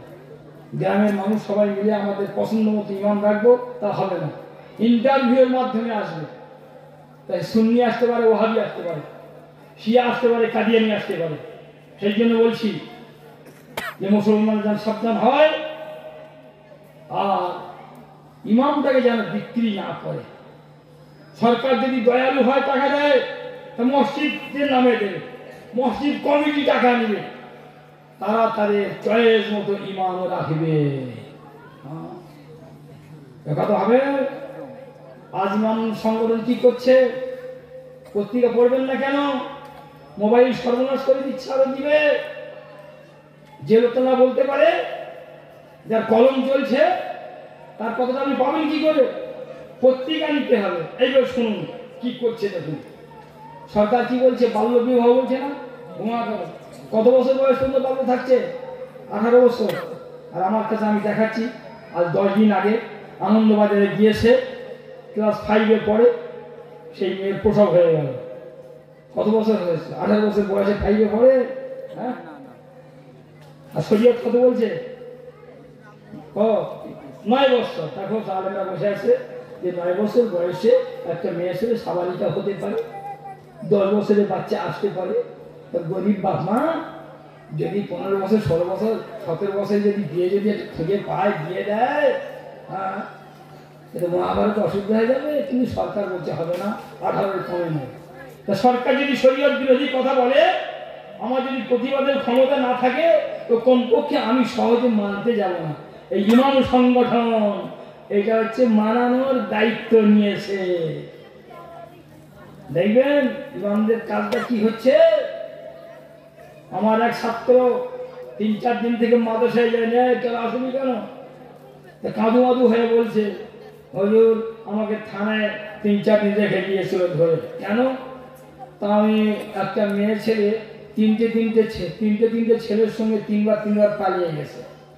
তো গরিব বাবা একটা পাত্র পেয়েছে, বিয়ে এনেছে, আমি বিয়েটা করিয়ে দিছি, কিন্তু মেয়েটার বয়স 18 হয়েছিল না, তাই আমাকে ধরে নিয়ে গেছে, থানায় রেখে দিয়েছে। শোনো, হ্যাঁ, যে মেয়েটা তিনবার তিনটে ছেড়ে নিয়ে পালিয়ে যাচ্ছে তাকে বলছে বাল্য বিবাহ যাচ্ছ, 100 দিক দিয়ে ব্যভিচারের রাস্তা খুলে দেওয়া, আর 18 বছর আগে ফেরতে বালিকা সাজাচ্ছ। এটা সরকার ভালো বুঝে করছে। শরীয়তের আলেমরা যদি প্রতিবাদ যদি না করতে পারে তো কমপক্ষে দায়িত্ব নেওয়া হারাম হবে। 40,000 আলেম কলকাতায় গিয়েছিল, ইমাম আর মুয়াজ্জিন বড় আশা নিয়ে গিয়েছিল যে মমতা সরকার আমাদের বেতন 8,000 10,000 করে দিয়ে দিবে। শেষ পর্যন্ত এই দেখে দিয়েছে 500 টাকা।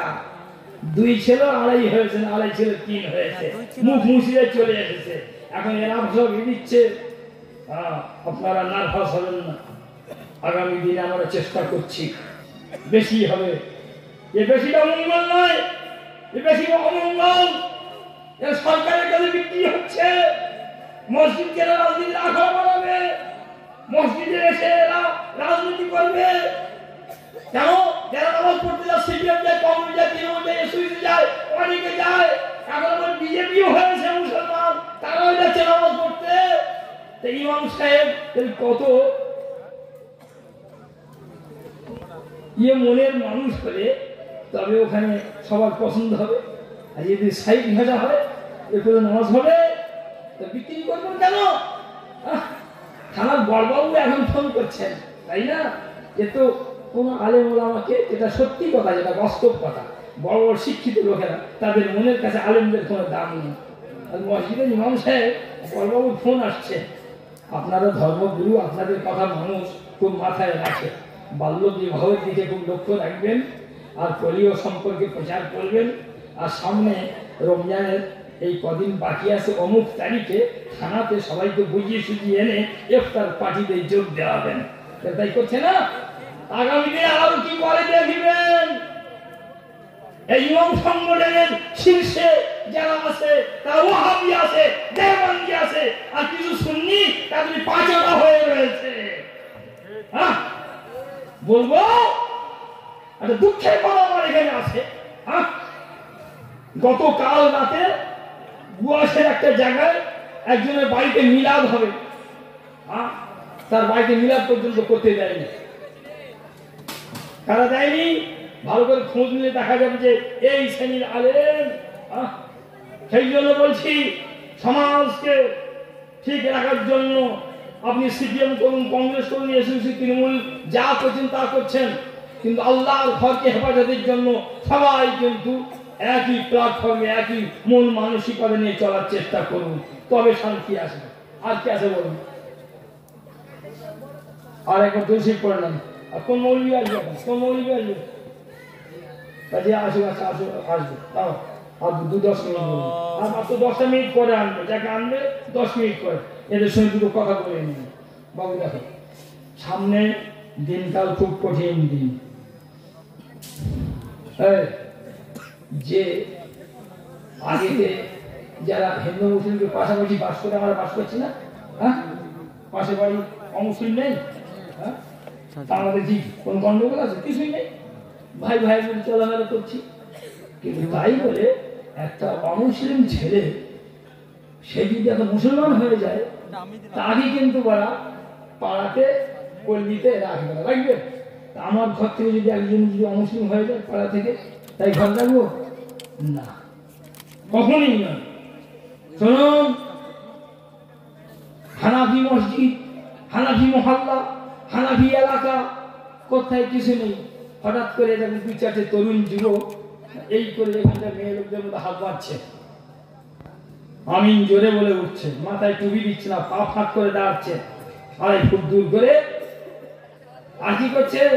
যেমন সাবান ফিরিয়ে দিচ্ছে, ছাগলের গায়ে পানি পড়লে যেমন পালায়, দোয়া করবে না, তা বেরিয়ে যাচ্ছে। এখানে চুপ থাকলে হবে? এখানে রাজনীতি করলে হবে? আমি দেখে আশ্চর্য হয়ে গেলাম।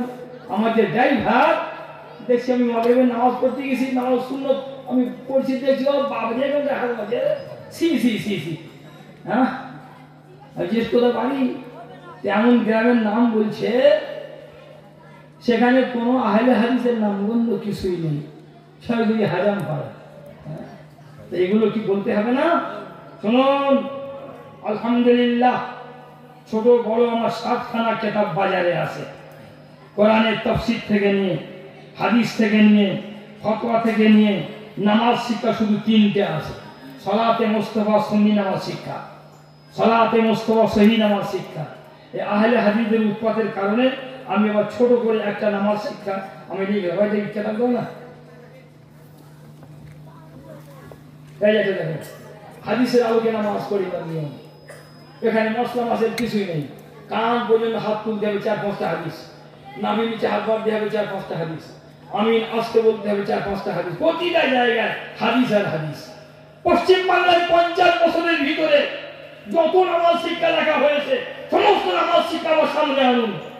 প্রতিটা নামাজ শিক্ষায় লেখা আছে কান পর্যন্ত হাত তুলতে হবে, কিন্তু হাদিস নেই। প্রতিটা নামাজ শিক্ষায় লেখা ছিল নাভি নিচে হাত বাঁধতে হবে, কিন্তু হাদিস ছিল না। হ্যালো, কেন ওনারা হাদিস জানতেন না? তাই না, আলহামদুলিল্লাহ সেই সমস্ত আলেমদের এলেমের কাছে আমরা নগণ্য তুচ্ছ। তবে হাদিস দেননি কেন? এই জন্য দেননি, আমার নামাজ শিখা কোনো মাওলানা দেখে নামাজ শিখবে না, সাধারণ লোক দেখে শিখবে। হাদিসের লোড দিতে গেলাম কেন? এখন আহলে হাদিস হয়েছে, আহলে হাদিস, এটা হাদিস দেখাচ্ছে, এই জন্য সব বিভ্রান্ত হচ্ছে। সেই জন্য আমি দেখিয়ে দিলাম যে আমার দপ্তরে যদি যায় তা আমি ডজন হাদিস দেখাবো। আর এখানে নমুনা স্বরূপ ওই প্রতিটা জায়গায় 4-6টা করে হাদিস দেখিয়ে দিয়ে দিলাম।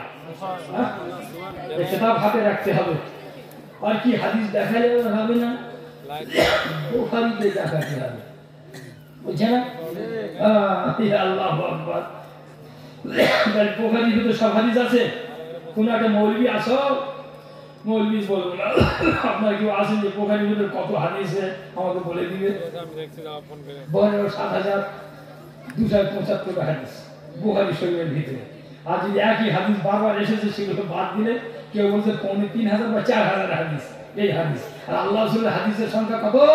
আকসার মিন আদাদিল রামালে ওয়া হাসা, বাড়ি আর কাপড়ের তুলনায়। তাহলে পাওয়া যাবে কি করে? সব বুখারীর ভিতরে। ইমাম বুখারী আমাদের মাযহাবের মানুষ ছিলেন না, শাফিঈ মাযহাবের মানুষ ছিলেন, সেই জন্য সমস্ত হাদিস ওখানে নেই। আলহামদুলিল্লাহ আবু হানিফা রাহমাতুল্লাহ আলাইহি 5 লক্ষ হাদিসের হাফেজ ছিলেন। তার 2,000 হাদিস, তার সনদে হাদিস আমার দপ্তরে মজুদ আছে। এই কিতাবখানা সংগ্রহ করার চেষ্টা করবেন। আর লকডাউনের আমলে কিভাবে নামাজ পড়েছেন আজ তাদের তওবা করতে হবে কি না? এই লকডাউনের নামাজ পড়ে দেখে বুঝবেন যে ইমামরা কি করেছে। আর যদি মিলাদ কিয়ামের দলিল যদি খুঁজতে চান এই কিতাব পড়তে হবে।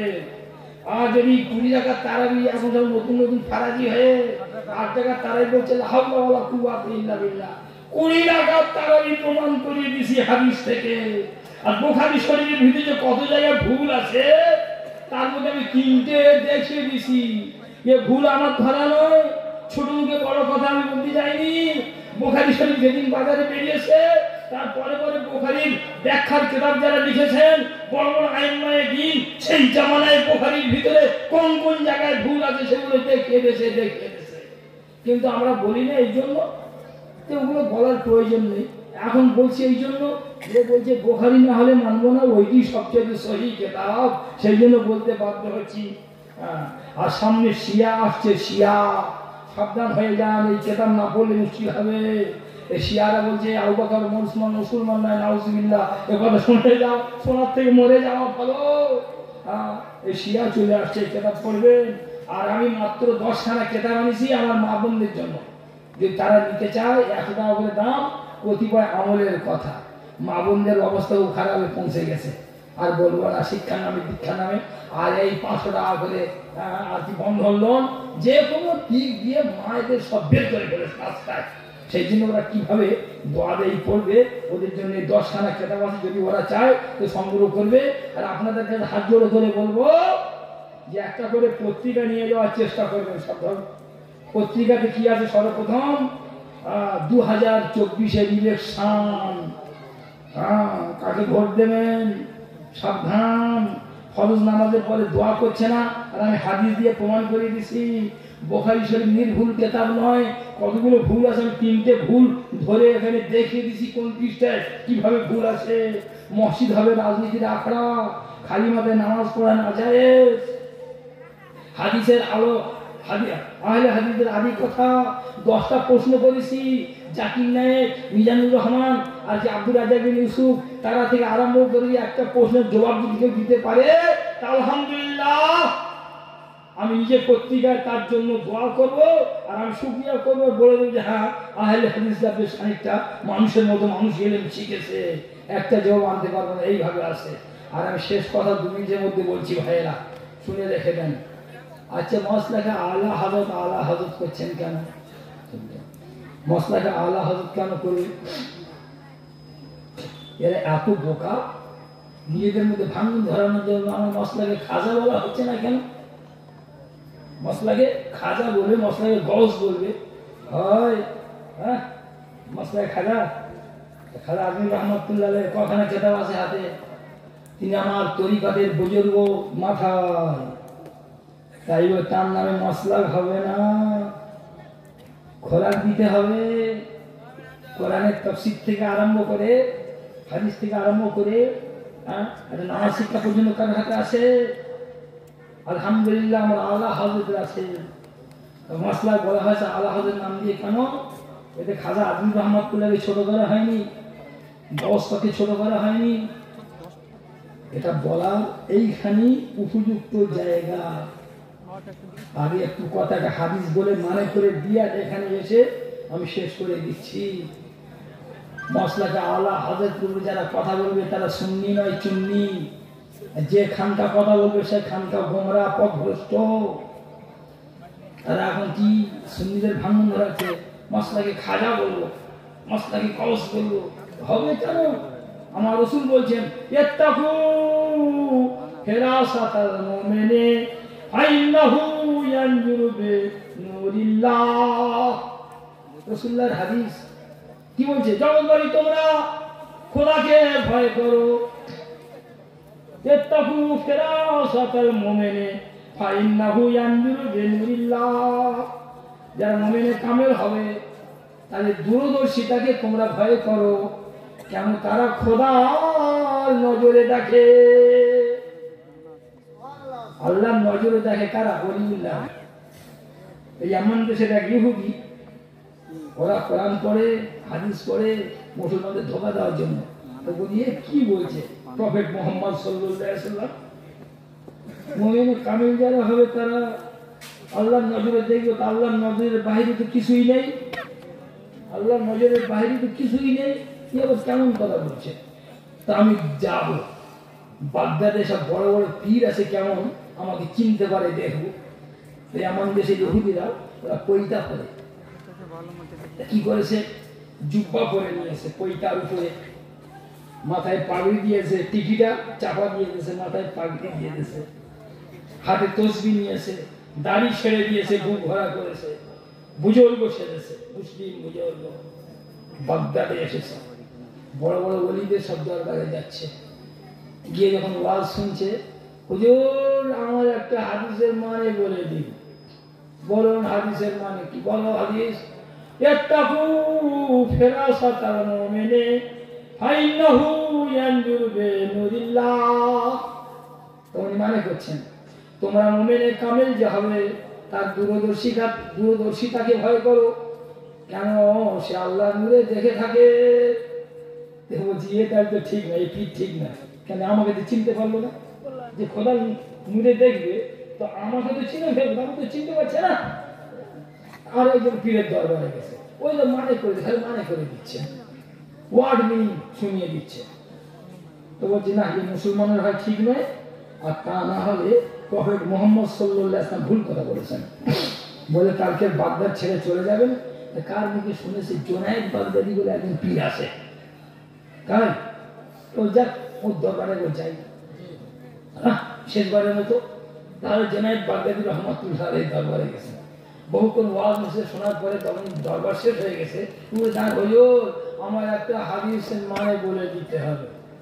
বলো হাদিস বলো। তা বলছে আল্লাহ রাসূল বলেছেন ইয়াত্তাকু ফিরাসাতাল মুমিনি ফাইন্নাহু ইয়ানজুরু বিনুরিল্লাহ।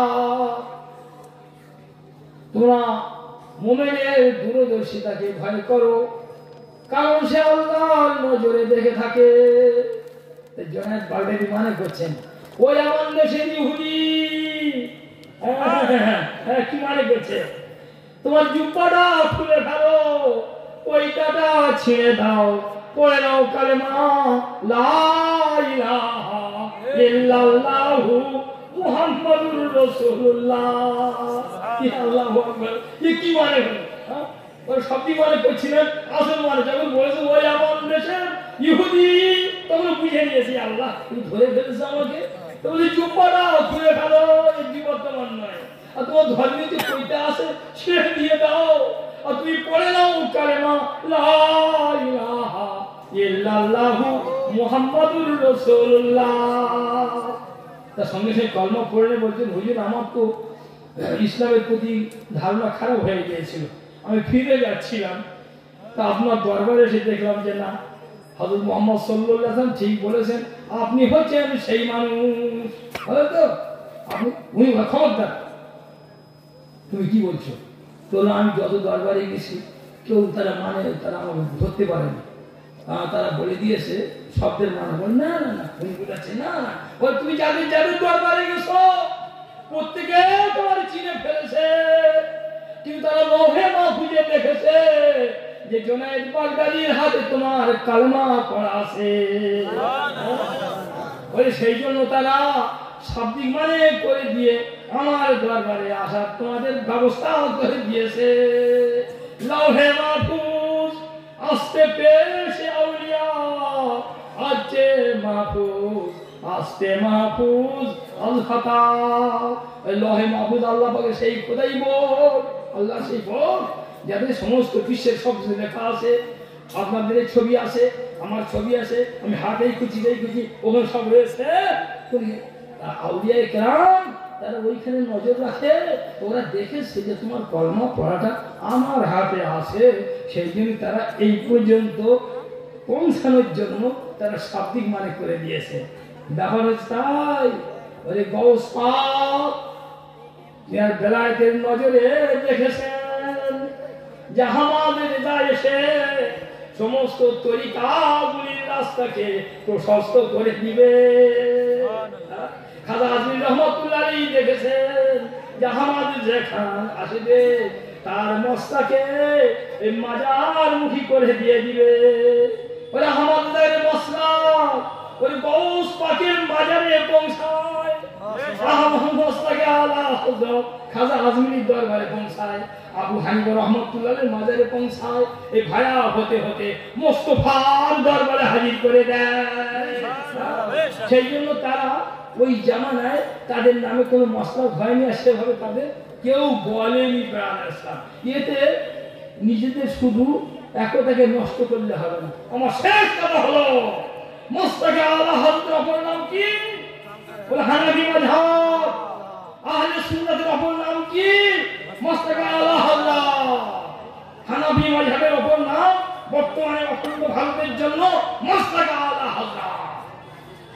এই মুস্তাফা আলা হযরতের বাইরে যারা চলবে তারা প্রকৃতপক্ষে সুন্নি নয়। এই পর্যন্ত বলে শেষ করে দিচ্ছি। কিন্তু পত্রিকা 20 টাকা করে টাকা দিয়ে আল্লাহর রাস্তায় নিয়ে যান, বহু কাজ হয়ে যাবে। এই তোমাদের বক্তা আছে, বক্তা নিয়ে এসো। আচ্ছা আপনারা একটু আল্লাহর রাস্তায় আসবে, মেজাজ ঠিক করে নেন, একটু সালাম করে নিয়ে নেন। ইয়া নবী